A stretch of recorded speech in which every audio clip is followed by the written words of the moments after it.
Alam niyo mga katrabaho, masakit para sa amin na sa mga katulad naming nagsusumikap sa buhay, na lumayo sa pamilya para makatulong sa kanila, tapos hindi namin sila makakasama ngayong Pasko at ngayong darating na New Year.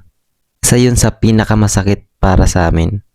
Gustuhin man ng mother ko na umuwi ako dahil pinapauwi niya ako at gustuhin ko man na umuwi ako, pero there's a thing na dapat i-consider para makauwi at yun nga, kailangan kong magpaalam sa officer, kailangan kong mag-file ng leave. Pero kapag December kasi, hindi pinapayagan yung mga guard or kaming mga plain guard na mag-leave kasi nga December, karamihan holiday, kailangan umuwi sa pamilya, maraming uuwi sa pamilya nila. Yun, hindi pinapayagan na mag-leave ng mga katulad namin. Kaya, I have no choice kundi i-accept ang realidad na may boss tayo at utusan lang tayo. Sumusunod tayo sa mga utos ng mga bossing natin. Kaya, kahit gustuhin man nating umuwi, alam ko marami din sa inyo ang gustong umuwi na hindi makauwi kasi nasa trabaho, no choice din sila, kulang yung pera. Yun, ay na-realize ko din na wala talagang yumayaman sa pagtatrabaho. Although sakto lang ito para mabuhay tayo. Makatulong man lang kahit konti sa ating pamilya. Minsan niya ako hindi na nakakatulong eh.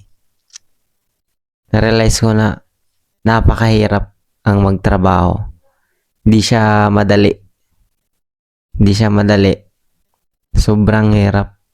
Yung tipong ang circle lang ng buhay mo.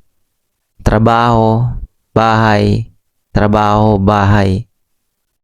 Pagkatapos mong matulog, maliligo, papasok sa trabaho, pagkatapos mong magtrabaho, uwi ka na naman, kain, matulog, laba, bahay na naman, trabaho na naman, bahay na naman. Mag-iisang taon na ganun yung circle ko dito. Ganun yung naging kasanayan ko dito. And ito, nandito pa rin ako, sa trabaho pa rin, walang masyadong improvement, ganun pa rin. Nakakatulong naman sa pamilya ng konti, pero hindi siya enough para maabot yung mga pangarap ko. Hindi siya madali. Wala sa alignment, pero this is the start. Okay naman din siya. Pero sinasabi ko dito, walang yumayaman sa pagtatrabaho. Wala talagang yumayaman. Napakahirap. Napakahirap.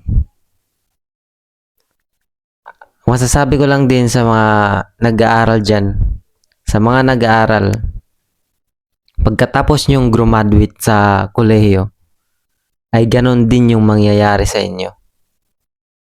Sinasabi ko sa inyo, pagkatapos yung mag-graduate ng kolehiyo, congrats, graduate na kayo, welcome to the reality of life, na kung saan, maghanap din kayo ng trabaho.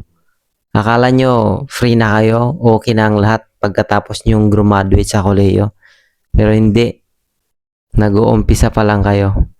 You are starting your journey in your life. Gumagapang pa lang kayo. Akala nyo okay lang lahat pero nag-uumpisa pa lang kayo sa realidad ng buhay. Kasi na-experience ko dito mga katrabaho. Marami akong mga katrabaho dito. Marami akong mga kabady or mga security guard din kasama ko sa trabaho na mga graduate ng kolehiyo. Pero, naging security guard lang. Kasi alam niyo kung bakit. Alam niyo kung bakit. Kasi taon-taon may gumagraduate sa kolehiyo. Milyon-milyon kayong gumagraduate sa kolehiyo. Imagine niyo na lang. Di milyon-milyon din kayong nag-aagawan ng trabaho. Di ba? Ganun yun. Milyon-milyon din kayo nag-aagawa ng trabaho na ang iba, mga graduate student, mga tambay na lang, saan-saan na lang nag-a-apply.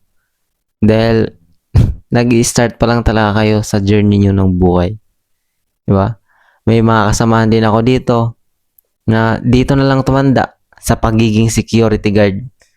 Ngayon, mga nanay ko na sila dun, mga kasama ko na sila, tumanda na lang sila, na tipong, although ini-enjoy na lang nila kahit masakit sa kanila, kahit masakit sa pakiramdam nila, kahit hindi nila accept, pero ina-accept na lang nila dahil wala silang choice sa buhay nila. Yung buhay nila ay umiikot lang sa trabaho, bahay, trabaho, bahay, trabaho, bahay. Ganun na lang, yung tipong tatanda ka na ganun yung cycle ng buhay mo. Hindi ka man lang nakapag-enjoy sa buhay mo.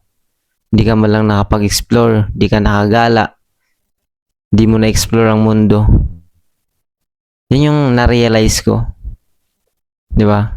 Habang ngayon pa lang, sinasabi ko sa inyo, habang bata pa kayo, mag-explore na kayo sa buhay ninyo. You need to find the opportunity na saktong-sakto para sa inyo, para umasenso kayo sa buhay, para mag-improve yung buhay nyo. Di ba? Then makatulong kayo sa ibang tao.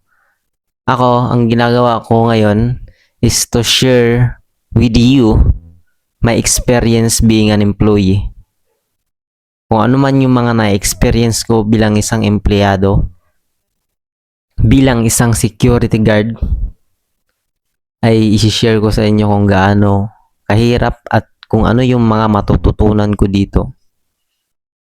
Yan ang isi-share ko sa inyo. So, yun lang ngayong gabi. Masakit sa pakiramdam na malayo ka sa pamilya mo, hindi mo sila makakasama ngayong Pasko, yung darating sa New Year. That is the reality of life of being an employee. Dahil you are under control by your boss and by the government. Yun yung katotohanan. Then, ngayon, di ko alam kung anong magiging future ko, but I am planning. We don't know. Sinasabi ko lang ngayon, I am a security guard. I am 20 years old right now. Nakapasok sa security guard. Medyo okay naman yung kita. Okay naman yung sahod. But tingnan natin kung anong magiging future ko. Kung anong mangyayari in the present or sa darating na 10 years. Kung anong mangyayari sa akin after 10 years from now. Siguro ako ay aasinso ako. Mag-i-improve yung buhay ko. Matutupad ko yung mga pangarap ko sa buhay. Magkakaroon ako ng kotse. Kakaroon ako ng magandang bahay. Kakaroon ako ng mga lote, mga lupa, mga investment. Yan yung sure ako na mangyayari sa akin from the past 10 years. Or it's either malampasan ko pa yan, makatulong pa ako sa ibang tao. I am recording right now, this December 6, 2025. Alas 11 na ng gabi. And hindi ako makatulog sa mga oras na ito. That's why I am recording this. Para balikan ito after 10 years from now. Kung anong mangyayari sa buhay ko. I want to be a YouTuber. I want to be a Facebook. Sana mag-improve yung Facebook ko. Magkaroon ng 1 million followers from the past 10 years from now. Yan yun lang. Magandang gabi. Thank you.